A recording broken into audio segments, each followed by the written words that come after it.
All right, strap in, everybody. Today, we're going deep on operations strategy. It's going to be fun. We've got some great excerpts from process theory, the principles of operations management to guide us. And believe me, it's way more interesting than it sounds. It really is. I mean, ever wonder how companies make those crucial decisions about how they actually do things? Right, whether they're making products or delivering those invisible but crucial services we all need. Yeah, like how do those choices get made? Or why do they even matter? That's what we're going to uncover today. And trust me, those decisions, they can seriously make or break a company. Absolutely. You know me, I love getting to the bottom of things. So like, can a business really be the best at everything? Right. Be the cheapest, highest quality, the fastest, Yeah. all at once? Right. Or are there like fundamental trade-offs they got to make? Trade-offs, definitely. We're going to explore all that. Yeah, and some real-world examples. You might be surprised. Okay, I'm hooked already. Let's unpack this whole fit and focus idea. What does that even mean in operations strategy? Okay, so think of it like this. A company's operations, they can't just exist on their own, right? Right. They got to be in sync with the bigger business goals. What they're actually trying to achieve out there in the market. Exactly. So say you're a luxury brand. Okay. Sure, efficiency matters, but if you skimp on top-notch quality just to save a few bucks, Uh-oh. you're kind of shooting yourself in the foot. Right, undermining the whole brand promise. Exactly. That's where the fit comes in, making sure your operations support your strategic goals. Gotcha. And focus, I'm guessing, is about accepting you can't be amazing at everything. Yeah. Got to make choices about what matters most. Absolutely. There are always trade-offs. Right. It's focusing your energy on the things that give you a real edge. Okay. And this challenges that old way of thinking, where operations were, just the execution arm of some grand strategy. Like the suits in the corner office came up with it, and operations just had to figure it out. Yeah, exactly. But sometimes how a company has to operate, that actually shapes their strategy. Interesting. It can even lead to innovations that become part of their identity. Okay, now you got to give me an example. All right, well, look no further than Toyota. Oh, Toyota. You know their rep for quality and efficiency. Absolutely. Frequently. But their story isn't like some top-down genius strategy, Well. They faced some serious limitations after World War II in Japan. Resources were scarce, capital was tight. Right. They had to adapt mass production to work within those constraints. So they weren't setting out to like revolutionize the auto industry, but the way they were forced to operate. That's what led to something special. They developed the just-in-time system, JIT, out of necessity. They couldn't afford tons of inventory just sitting around. Makes sense. And they combined that with Jidoka, building quality checks into every single step. Yeah, that's a Japanese term. It means automation with a human touch. Workers can stop the line immediately if they see a defect. So they catch problems before they snowball. Exactly. Prevents faulty products moving down the line. This focus on quality at every step, plus the efficiency of JIT. Became the Toyota production system. Right? Oh, you got it. So JIT and Jidoka weren't just about saving money or being faster. They changed how Toyota approached making things. Right. And that became a huge advantage for them. Exactly. The Toyota way, as we know it, emphasizes continuous improvement, respect for people, long-term thinking. All grew out of those initial constraints. Exactly. And that highlights a core principle from our source material.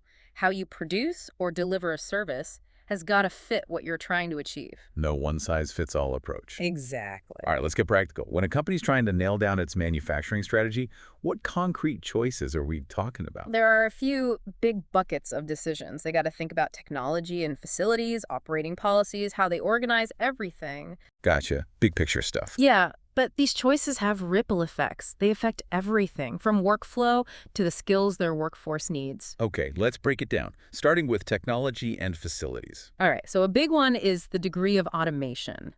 Do they go all in on robots or rely on human skill? Like artisans. Exactly. Think of the difference between a high-end watchmaker, where precision and artistry are paramount, versus a factory pumping out smartphones by the millions. Totally different approaches. Right. Then there's plant size. Bigger isn't always better. Yeah, massive factory sounds impressive, but it could be a logistical nightmare. Exactly. Transportation costs, communication challenges, managing complexity. Sometimes smaller, more focused facilities are more efficient and agile. Makes sense. So that's tech and facilities. What about operating policies? Those are the rules and guidelines, the how-to for running operations. They cover everything from suppliers to inventory. Right. Some companies, like Toyota, use a just-in-time inventory approach, keeping only what they need to cut waste and storage costs. But that takes a lot of trust in your suppliers, Yeah. right? They got to deliver perfectly every time. You're absolutely right. Not everyone can pull off JIT. It needs the right conditions and a lot of discipline. Then there's training programs, quality control, production scheduling. The list goes on. The Right. key is all these policy choices gotta work together. Like a well-oiled machine. Exactly. Supporting the overall goals can't aim for maximum flexibility if you've got rigid automated systems. It just wouldn't work. Okay, last category, organization. What's that about? It's how the company structures its operations. Do they go top-down, where all decisions come from the top? Okay. Or do they empower those on the front lines to make decisions, giving them more ownership? I've definitely experienced both as a customer. Sometimes you feel like the person you're talking to can't do anything to help, Right. and other times you're blown away by how much they can solve right there. Exactly. That often comes down to how the company's organized. Do they trust their employees to make good calls? Or is all the power at the top? It's not just machines and processes, it's people and how they fit in the system. You got it. Operations strategy is more than just making things. It's creating a culture, a whole mindset. That's a great point, and it makes me think cost is important, of course, Always a factor. but it's not the only factor. Right. Companies need to think about their product performance, reliability, how fast they can launch new stuff, You got it. how flexible they are when demand changes. It's about aligning operations with what a company wants to be best at. Those things that set them apart. You nailed it. And that leads us nicely to this concept of focused factories, a really interesting approach. Okay, tell me more about focused factories. What makes them so special? Instead of trying to do it all, a focused factory specializes. Limited range of products or processes. Masters of their niche. They really hone in. Exactly. And this reduction in variety has some amazing benefits. I bet. Fewer things to worry about, less to go wrong. Exactly. With fewer variations, it's much easier to streamline, eliminate waste, improve quality, and easier to spot and fix those bottlenecks that slow you down. So a focused factory is like a master chef who specializes in one cuisine. Perfect analogy. They become incredible because they're not constantly switching gears trying to be everything to everyone. They perfect their craft. Exactly. And like that chef, a focused factory gets a level of expertise and efficiency you just can't get with a more general setup. Wickham Skinner, a big thinker in operations strategy, he argued this focus leads to faster learning and clearer accountability. He said, simplicity, repetition, and homogeneity of tasks breed competence. Makes you think about anyone learning something new. We get better when we focus on one skill, practice it over and over, like in a focused factory. Absolutely. So even though we're talking factories, there's a lesson for all of us. Focus and specialization are key ingredients for success pretty much anywhere. This is fascinating, but what about companies with multiple facilities? Do the same principles apply? Great question. Things definitely get more complex with multiple plants, but those core ideas still hold true. Companies got to make strategic choices about how those plants relate to each other, how they fit into the overall strategy. And what are those? I'm all ears. Welcome back to our deep dive into operations strategy. Last time, we talked about how a company's operations got aligned with their goals and how those internal limitations. Sometimes those can lead to some pretty innovative solutions. We even peeked into global networks of plants, each playing their own role. Right, and we talked about focused factories, those specialized production powerhouses. Really made me think about how focus can drive efficiency and expertise. But now we're switching gears a bit. Moving to the service industry, things get a little more... Well, human. Exactly. In services, it's not just about machines and processes, it's those interactions between people. That's where the magic happens, but also where things can go wrong. So let's get into the nitty-gritty of designing and managing these human-centric service operations. Where do we even begin? Well, if we take a step back and look at the big picture, it always starts with those three core attributes we touched on before: service task, service standards, and the service delivery system. They're the foundation. Okay, let's break those down. Remind me about the service task. What's that all about? The service task, think of it like the heart and soul of the service. It's a clear statement capturing what the customer's really buying, not just the physical actions, but the deeper need the service is fulfilling. I think I get it, but can you give me an example? I'm a real-world kind of person. Okay, imagine you're checking into a luxurious hotel. The service task isn't just providing a bed for the night. Right. It's about creating an experience, that feeling of pampering and escape, a sense of being totally taken care of, those plush robes, the attentive staff. It all contributes to fulfilling that deeper need. Ah, I see. A well-defined service task, it goes beyond the functional. It taps into the emotions, the aspirations of the customer. Yeah, that's a great way to put it. Huh. And when companies really nail this, it guides every decision about their operations. Okay, so you've got the service task down. Then you need those service standards, right? How do those foot in? Those are the measurable benchmarks. They help make sure the service is delivered consistently and with high quality. Okay. They're like a roadmap for meeting those customer expectations. Things like wait times at a restaurant, or the accuracy of a bank transaction, even the friendliness of a retail associate. So they're kind of like KPIs, those key performance indicators, but for service operations. We're all about measuring and tracking progress these days. Exactly. The best service companies, they obsess over tracking those standards, analyzing the data, always searching for ways to improve. They know that delivering consistent, high-quality service is what builds trust, what keeps customers coming back for more. It's like a constant feedback loop, right? Set standards, measure, analyze, then tweak the system to improve. You got it. Which brings us to that third element, the service delivery system. All those operational choices we discussed in manufacturing come into play here, but with a twist for services. We still think about tech, facilities, operating policies, the organization. But now those choices, they got to be made with the moment of truth in mind, right? Yeah. That crucial point where the customer actually interacts with the service. Absolutely. Let's start with technology. In service operations, tech can make or break the customer experience. Think about those self-service kiosks at airports. Sometimes they're lifesavers, right?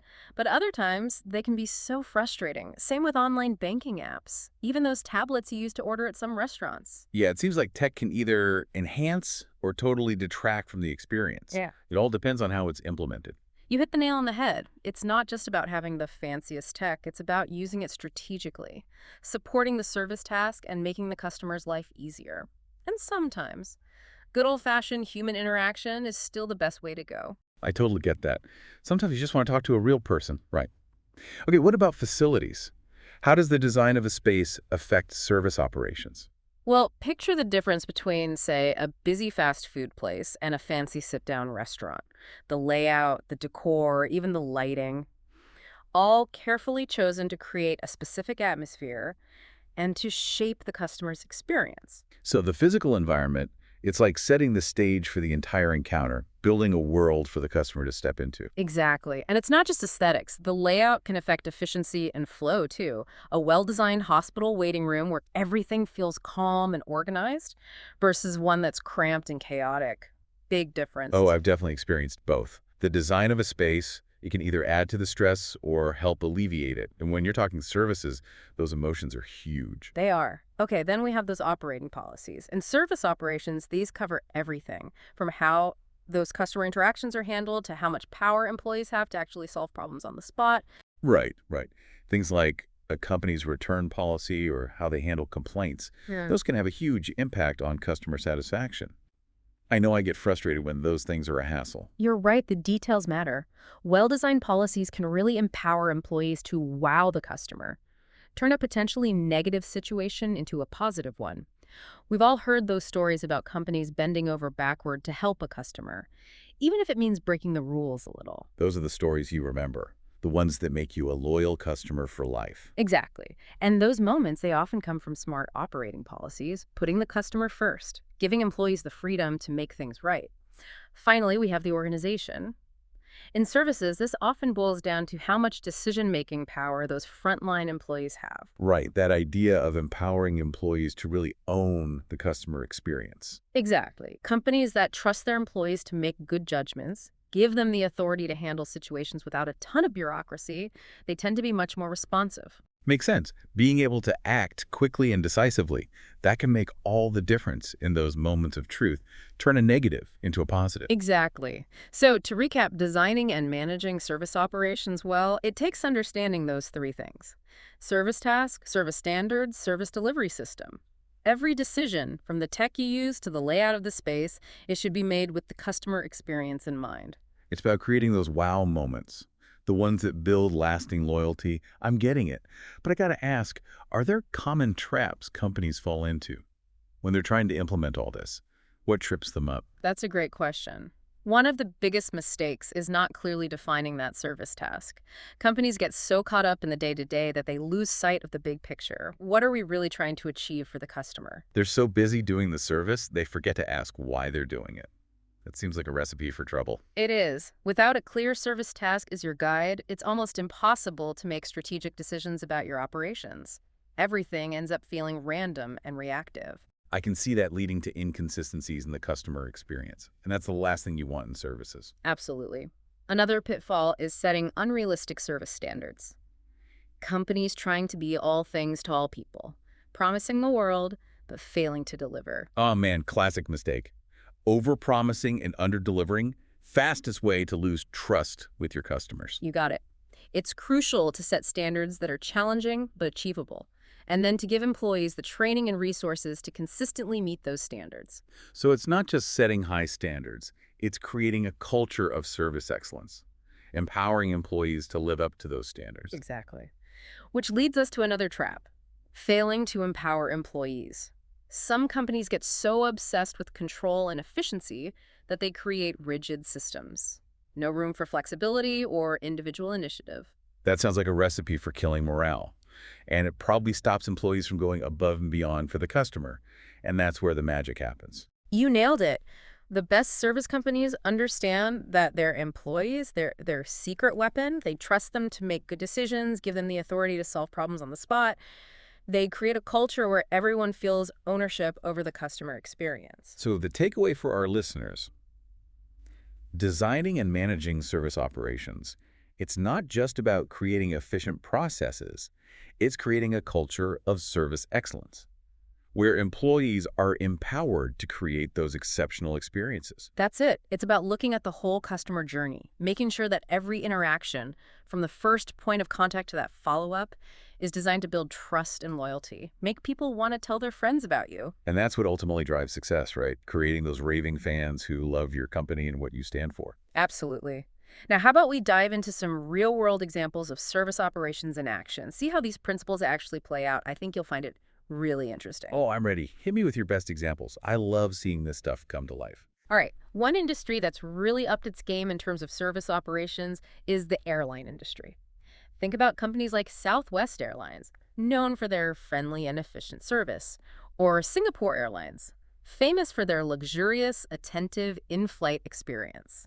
It's interesting. Those two airlines, they've each carved out their own niche, right, based on the type of service they offer. Southwest is all about value and convenience, while Singapore Airlines is going for that premium experience. You got it.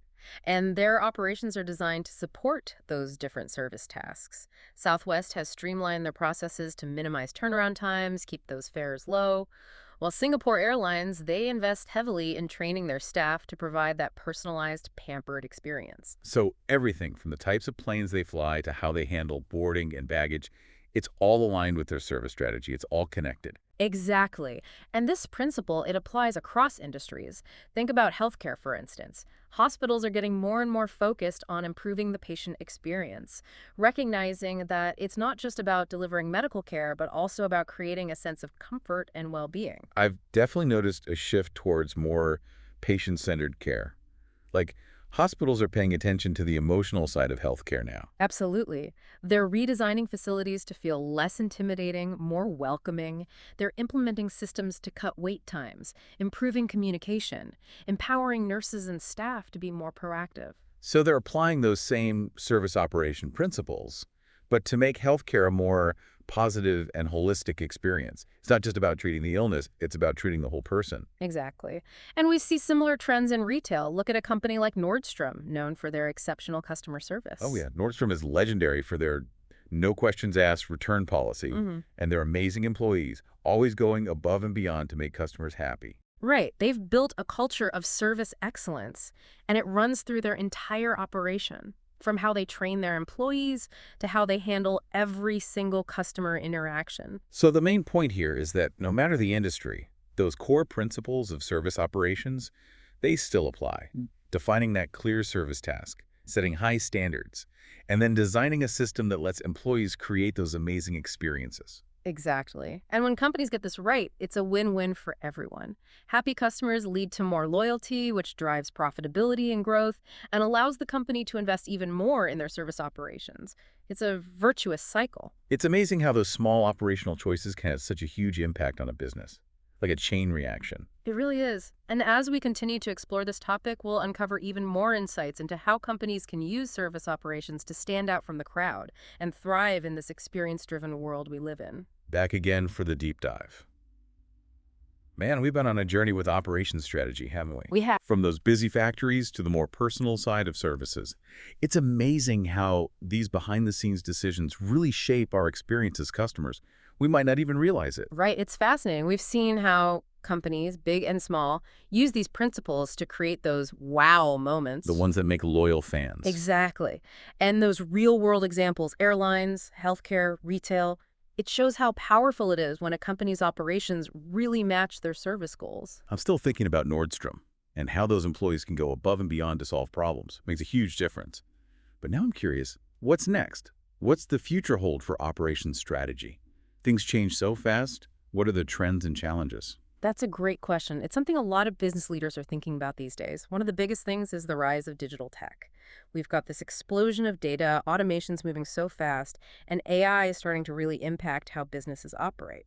So it's not just using tech to do things faster or cheaper anymore. It's using it to create these more personalized, responsive experiences. You got it. Companies are using data analytics to really understand what customers want, tailoring their services to those preferences. Automation is streamlining processes, cutting down on those annoying wait times we all hate. And we're seeing more and more companies using AI chatbots and virtual assistants for 247 support. It sounds like tech could totally change how services are delivered. Exciting, but kind of scary too, right? It's both. These technologies can create amazing experiences, but there are challenges. One of the biggest is figuring out how to integrate all this tech without losing that human touch. It's finding that balance, right? Efficiency is great, but we don't want cold, impersonal experiences. We still want that human connection. Exactly. That human element is always going to be important, especially in services. Another big challenge is managing the workforce in all this change. As automation takes over those routine tasks, companies got to think about upskilling their employees, giving them the training they need to thrive in this digital, data-driven world. So it's not robots replacing humans. It's figuring out how they can work together. Yeah. Each playing to their strengths. Couldn't have said it better. This means a shift in mindset for companies and workers. Companies need to invest in training, help employees adapt and grow. And workers need to be proactive, embrace lifelong learning, keep their skills up to date. This job market is changing fast. Right. And another trend, it's sustainability. Companies are realizing their operations impact the environment. They're under pressure from consumers and regulators to operate more responsibly.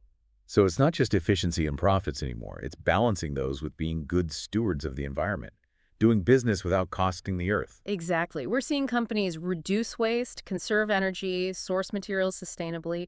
They're even exploring new models like the circular economy, where it's all about eliminating waste and keeping resources in use.